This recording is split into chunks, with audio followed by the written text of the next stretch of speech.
पुलवामा हमले के बाद भी आतंकी मंसूबे अभी थमे नहीं है। जैश और हमले की कोशिश में है, ऐसी जानकारी मिल रही है। पुलवामा के बाद तंगधार में हमले का प्लान है। खुफिया अलर्ट के बाद एजेंसियां एक्शन में है। विस्फोटकों को खिलौने का नाम दिया गया है।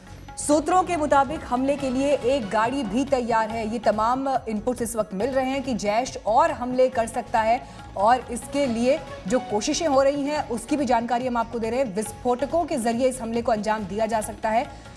विस्फोटकों को नाम किसी खिलौने का दिया गया है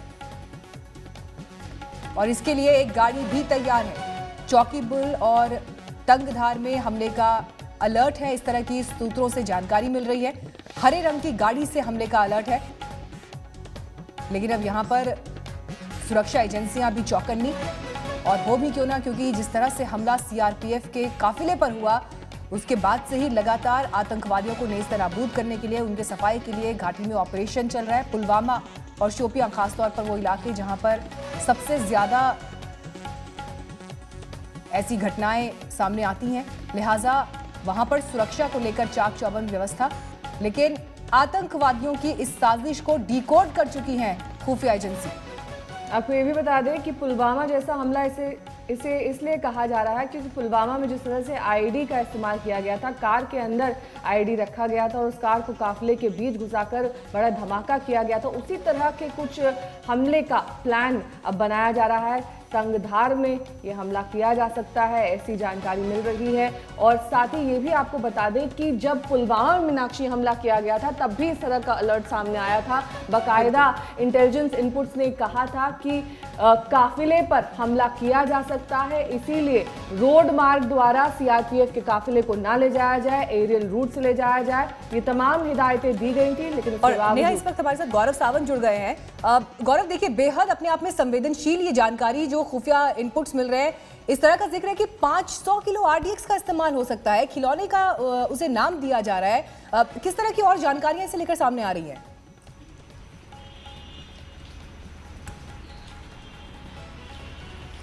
ये बहुत ही संवेदनशील इस समय इंटेलिजेंस इनपुट आया है कि उत्तर कश्मीर के तंगधार इलाके में एक इसी तरह का आतंकी हमला हो सकता है। कहा यह भी जा रहा है कि इसके लिए गाड़ी को तैयार किया जा चुका है।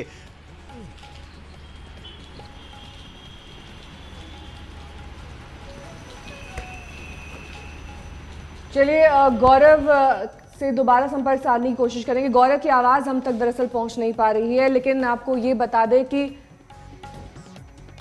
गौरव, ये बताइए कि किस तरह के इंटेलिजेंस इनपुट्स हैं और किस तरह से डिटेल में प्लान बनाया गया है, इसके बारे में क्या जानकारी मिल रही है?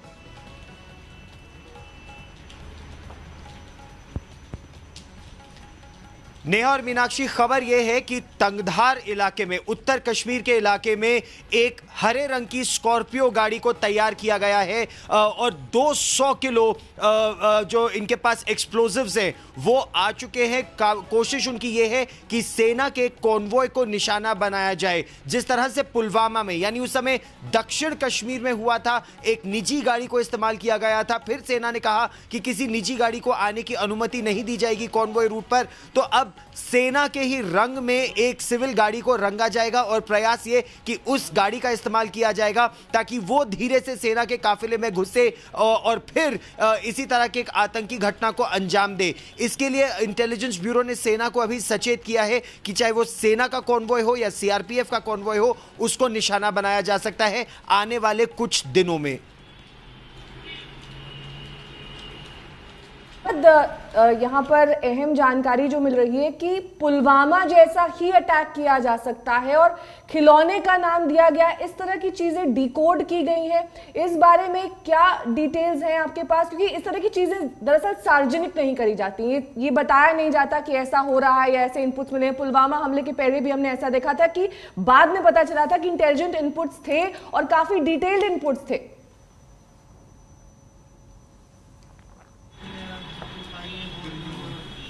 जो हमारी खुफिया एजेंसीज हैं वो काफ़ी गहराई तक जाकर देखिए, चाहे वो सिग्नल इंटेलिजेंस हो, इलेक्ट्रॉनिक इंटेलिजेंस हो या ह्यूमन इंटेलिजेंस हो, तीनों का इस्तेमाल इस समय किया जा रहा है। और इसीलिए घटना के 100 घंटों के अंदर ही पाकिस्तानी आतंकवादियों को मार गिराया गया था। उससे पहले आपने बिल्कुल सही कहा मीनाक्षी और नेहा कि ये इंटेलिजेंस इनपुट्स थे कि आतंकी हमला कर सकते हैं कॉन्वॉय पर, लेकिन उस समय जो इंटेलिजेंस इनपुट था वो ये था कि एक बारूदी सुरंग संभवतः वो लोग सड़क पर लगा सकते हैं।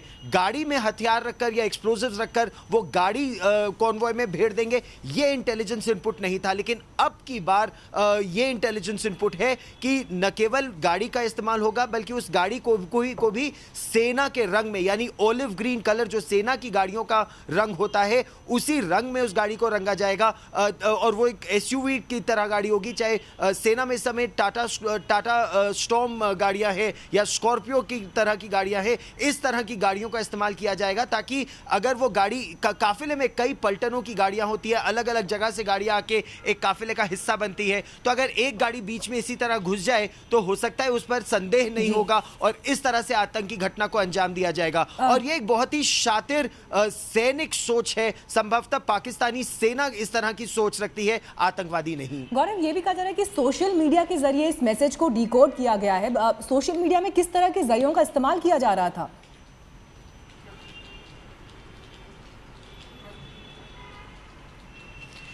इस समय बहुत से कोड्स व्हाट्सएप ग्रुप्स के अलावा टेलीग्राम या और भी अलग अलग कम्युनिकेशन सिस्टम्स का इस्तेमाल किया जा रहा है। और कई बार तो कोशिश उनकी आतंकवादियों की ये भी है कि वो अल्ट्रा हाई फ्रीक्वेंसी रेडियोस का इस्तेमाल करें ताकि जीएसएम नेटवर्क का उनको प्रयोग ही ना करना पड़े। तो इस समय बहुत इस तरह की चीज़ें आतंकवादी भी कर रहे हैं और उनके हैंडलर्स नियंत्रण रेखा के उस पार कर रहे हैं। लेकिन कोशिश उनकी यही कि किसी ना किसी तरह भारतीय सेना को लगातार निशाना बनाया जाए, सुरक्षा बलों को निशाना बनाया जाए, क्योंकि जो सुरक्षा बल हैं वो बहुत तेज़ी से आतंकवादियों का यहाँ खात्मा कर रहे हैं। लेकिन आतंकवादियों के खात्मे के साथ साथ क्या आतंकवाद और उस सोच का खात्मा हो रहा है, वो पाकिस्तान के लिए और पाकिस्तान से आ रहे आतंकवाद के लिए इस समय एक बड़ा खतरा भी है, तो उनके लिए चिंता है और इसीलिए वो आतंकवाद को बढ़ाने की कोशिश कर रहे हैं, जिसके बीच ये इंटेलिजेंस इनपुट आया है। मीनाक्षी और नेहा, और ये बहुत अहम बात है ना। देखिए, जो गौरव कह रहे हैं कि अगर व्हाट्सएप ग्रुप के जरिए इन इंफॉर्मेशन को फैलाया जा रहा है, जबकि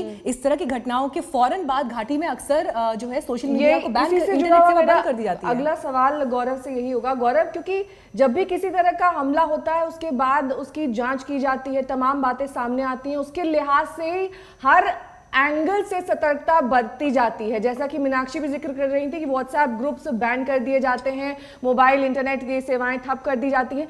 ऐसे में सिमिलर तरीके का एक्शन प्लान करना, उसी तरह से हमला करना, वाकई ये दर्शाता है कि आतंकियों के हौसले कितने बुलंद हैं। तमाम अलर्ट्स के बावजूद और जितनी तरह की सुरक्षा एजेंसियां हैं उनके सतर्क होने के बावजूद वो सिमिलर हमला करना चाहते हैं। ये हैरानी की बात है।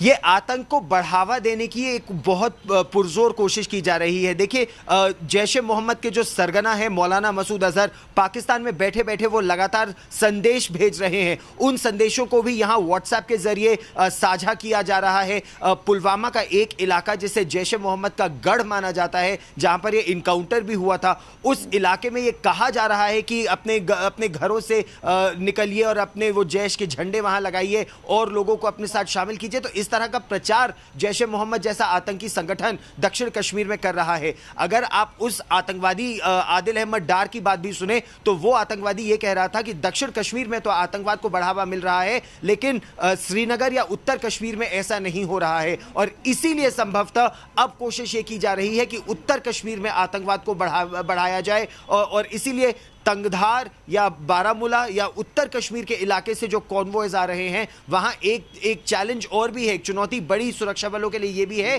कि वहां बहुत से गांव सड़क के आर पार है, दोनों साइड है और उनके बीच में से कॉन्वॉय निकलता है।